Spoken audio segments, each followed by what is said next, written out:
it's me, Miranda, and welcome to Mer's Cooking Adventures. Today's recipe is Rainbow Sprinkle Whoopie Pies.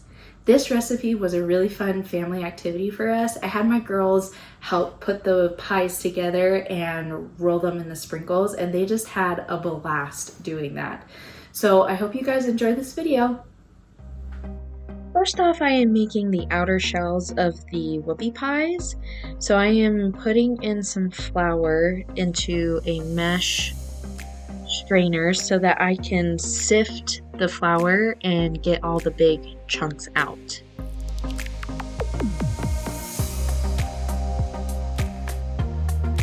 Next, I am adding the cocoa powder into the strainer and sifting this as well, just to make sure that, again, there's no big chunks and that these shells are nice and smooth.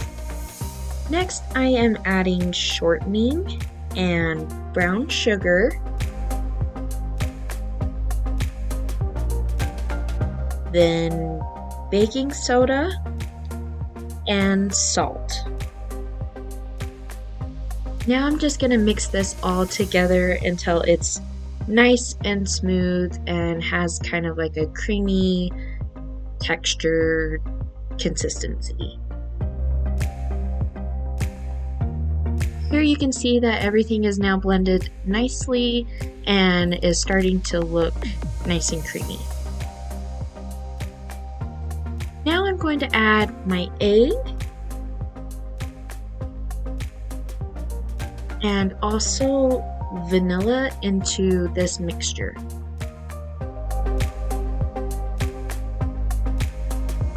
And then I'm gonna again just blend it all together to make sure everything is nice and combined and the texture is nice and smooth.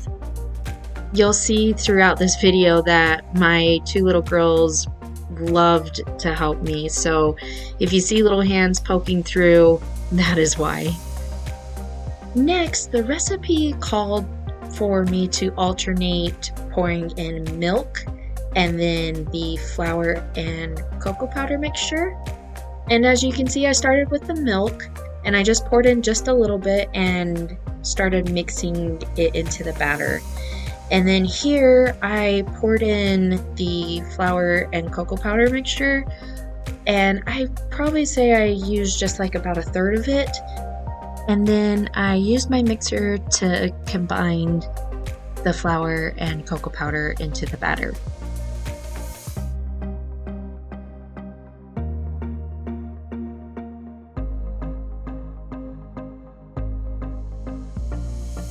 I do this process about 3 more times, and as you can see, the more I add, the thicker the batter becomes.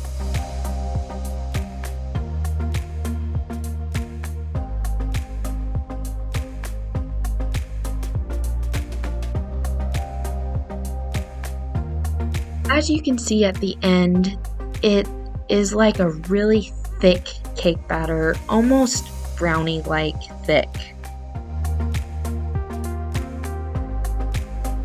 In the cookbook, it says to drop the batter by a heaping tablespoon. So I grabbed a miniature scoop to help scoop out the batter and place them onto the cookie sheets. The instructions were very vague at this point. They didn't say how much room to leave in between, so I just was kind of guessing on the size of each scoop and where to place the batter.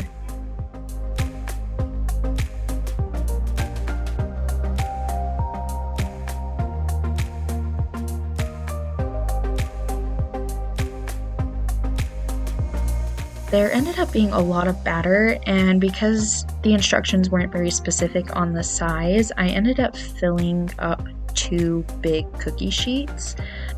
I'll be honest, I was a little nervous on how they were going to turn out and if I ended up putting them too close together. I ended up cooking the pies a little bit longer than the suggested time because in the instructions it said to have them cook until puffed, and it just felt like they never really puffed up, at least to what I was imagining. They puffed up a little bit, but not to what I thought they would be. As you can see, they puffed up in the middle, but they definitely spread out a lot more than I thought they would. And because of this, you can see that they ended up kind of mushing together. But overall, I think they turned out pretty good. Now I'm starting the filling, which is a white chocolate mousse. This is powdered gelatin that I am sprinkling over some warm water to start the setting process. And now here are the white chocolate chips that I'm getting ready to heat. Here I am setting it over some boiling water, and it just has me stir the chocolate chips until they have melted.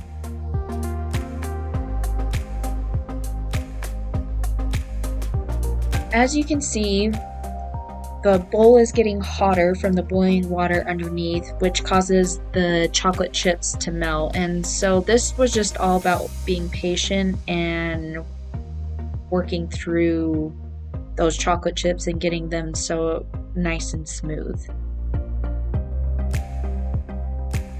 Here I am adding some eggs and some sugar into a bowl and mixing it until it's a nice frothy consistency and kind of a pale yellow coloring to it.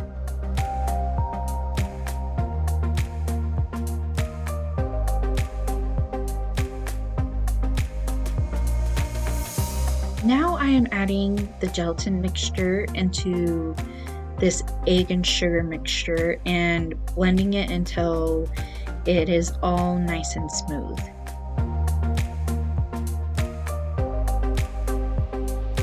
Here I am adding the melted white chocolate chips into this mixture, and I will be blending it until everything is all combined and again is nice and smooth and not chunky.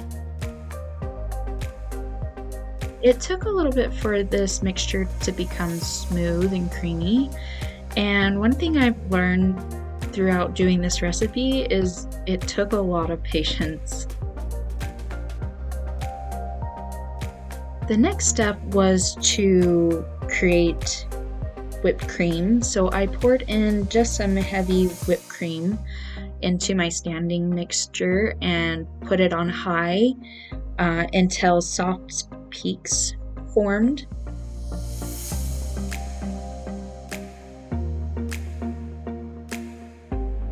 Again, this is one of those things where you just kind of have to be patient and let the cream form.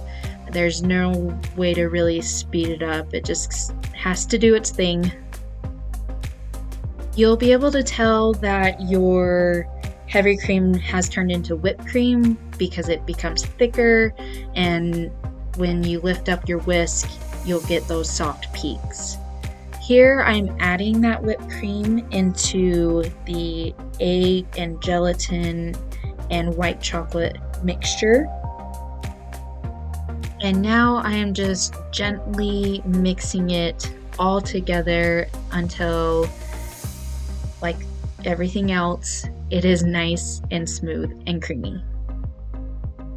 I'll be honest, at this point, I felt like it was still pretty runny, and you can see me testing it here, but the instructions were pretty vague and didn't say anything else, so I just kind of went on adding crushed chocolate sandwich cookies into the mixture because that was the next step, and I was just trying to follow the instructions and do the best that I could. In all honesty, once this is all mixed together, I did try to put cookies together, and the mixture was so runny and did not set up that I ended up putting it into my fridge for a couple of hours to see if that would help. It did help a little bit, but as you can see, the filling was still just really, really runny. And I'm not sure if I did something wrong in the process, like over whipped something, or it just didn't set properly, but we just kind of went with it and decided to make the pies regardless that the filling was still runny. So here I am scooping the filling on one side of the whoopie pie, and then once I'm done with that, I put a top on.